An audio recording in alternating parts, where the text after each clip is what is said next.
Number one, I told Andreas that I'm paying $505 a month right now, okay? If a customer tells you that they're paying $505 a month right now, how would you determine what they'll pay for the next vehicle? At least $100 more. Okay, there's one opinion. Same payment? I'm assuming they're probably trying to lower their payment. Okay, you're assuming they try to lower their payment. I hear that a lot. Well, only because of what they're buying. So. And this might be a bad. Let's forget I'm buying a $20,000 vehicle. Okay, let's assume that we haven't found a vehicle yet, but you discovered while you were out of my car that I'm paying $505, or I did pay $505. Okay, so Johnny goes, he'll go to $605. You're assuming I'll go lower. What would you think? You'll want to keep the same payment. Want to keep the same payment. I hear that a lot too. What do you think? They usually don't want to go up. They want to keep the same. Usually don't want to go up. What do you think? Tyler paid so much money, paying half of that. Half that? So I want to go to $250. Okay. The norm that we get is they want to lower their payment. Okay. You know why that's the norm? Why? Because we probably ask them what they want to pay, right? I do this all around the country. I hear it. Well, I'll just ask them what they want to pay next. It's a dumbass question. Okay? And by the way, when we ask dumbass questions, what do we get? Dumbass answers. You know, we give consumers a hard time because of the stupid stuff they say to us. Not being realistic. Too often, the stupid stuff they say to us is a result of the stupid questions we've asked them. So, Luis, what do you think your car's worth? Stupid question. What percentage of the consumers out there know what their car's worth? None. 0. Look, used car managers don't even know what the car's worth. They just take all the tools they have at their disposal and their expertise and put a best guess number on it. True or false? True. And if they guess right more often than wrong, they get to keep their jobs. Okay? Nobody knows what a car's worth because it's the market that determines what a car's worth. No, because I don't care. The consumer can go to Black Book, NADA, KBB, I don't care where they go. They don't know what their car's worth. But if you ask me what my car's worth, I'm going to give you a stupid answer because you asked me a stupid question. Ask me what I want to pay for my next car. You already did. I said $250. It was a stupid question. I gave you a stupid answer. All right? You are damn near correct. Survey done of 100,000 people over a 17-year period of time using their credit bureaus as the data. Average car payment. Now this is average. Okay, some people come in and they just went through a divorce and filed bankruptcy. They're going to have to have a lower payment. All right. Some people just won the lottery. They don't care what their next payment is. They can go up $500 a month. Average car payment goes up when someone trades a car $115.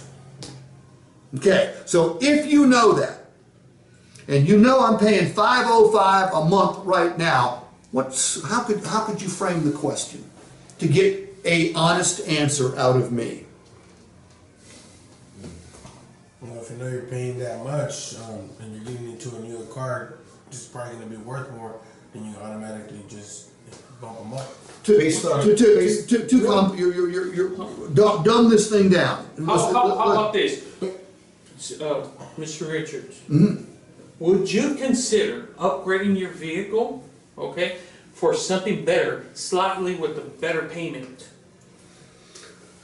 Too abstract. Okay? I was just saying, based on credit, based on what trade-in value is, because with each time miles it depreciates. Too complex. This is simpler than we think. Okay? How about Felix, if you're paying $505 right now and you're like most of my customers, I'm guessing you're looking to go maybe $625 to $650? Then watch the customer.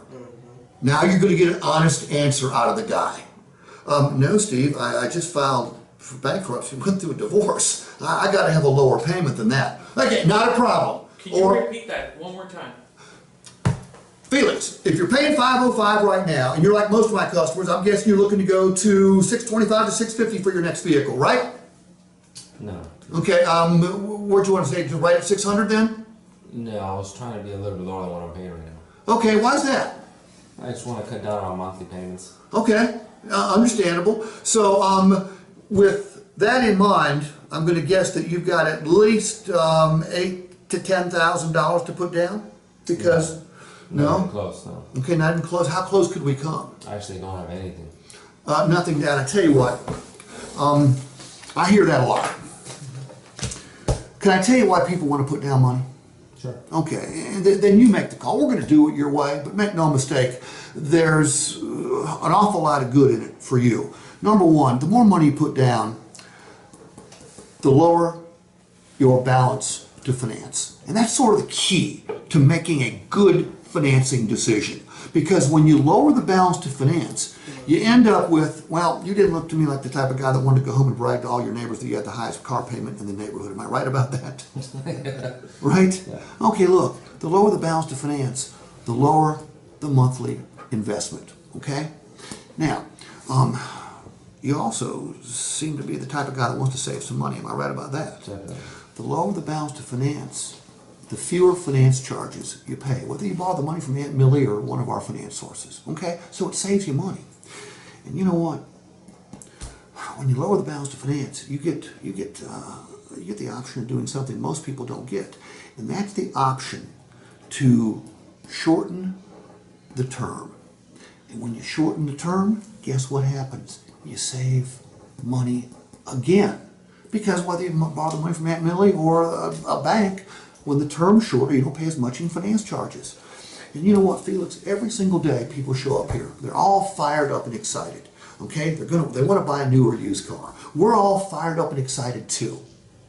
And about an hour later, they leave disappointed, and we're disappointed as well. Because so many people can't trade when they want to because they owe more on the vehicle than it's worth. And it's usually because they've gone a longer term than they should have, put down less money than they should have. When you put down some money and you shorten the term, you get freedom. You get freedom to trade or sell it when you want to. But you know what? The best reason to put down money is you end up with the dream payment way faster. You know what the dream payment is, don't you? No payment at all. So take it into consideration. You can save money a couple different ways. Trade sooner if you want to. End up with no payment at all. If you couldn't do $5, $6 grand, how close could you come? Maybe I can put 1,000.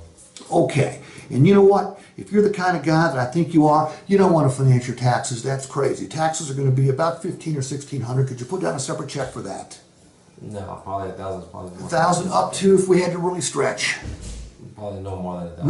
No more than 1,000. Not a problem. We'll do it your way. Okay. What have I just done there?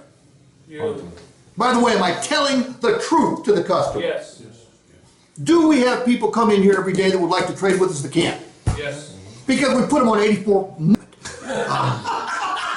because we put them on 84 months or 72 months. Well, and we didn't work them for cash. Okay, how much cash? Ask me how much cash I want to put down. How much? Nothing. We hear that a lot, right? You know what? You can get my name and my social security number and very quickly determine my propensity to pay and even my capacity to pay, right? Yes. How do you tell how much cash I have? Credit cards. There's no way you can tell how much cash. There's no test. There's nothing we can do to determine how much any of us have to put down unless we give each other some really good reason. If I go through all this and Felix goes, read my lips, I ain't got two nickels to rub together. Guess what? I'm pretty sure he ain't got the money down. But that's why I'm always going to say, don't worry, we'll do it your way. But I'm always going to go through this with the customer so they can make the best decision for themselves. All right, so if I was going to do it your way,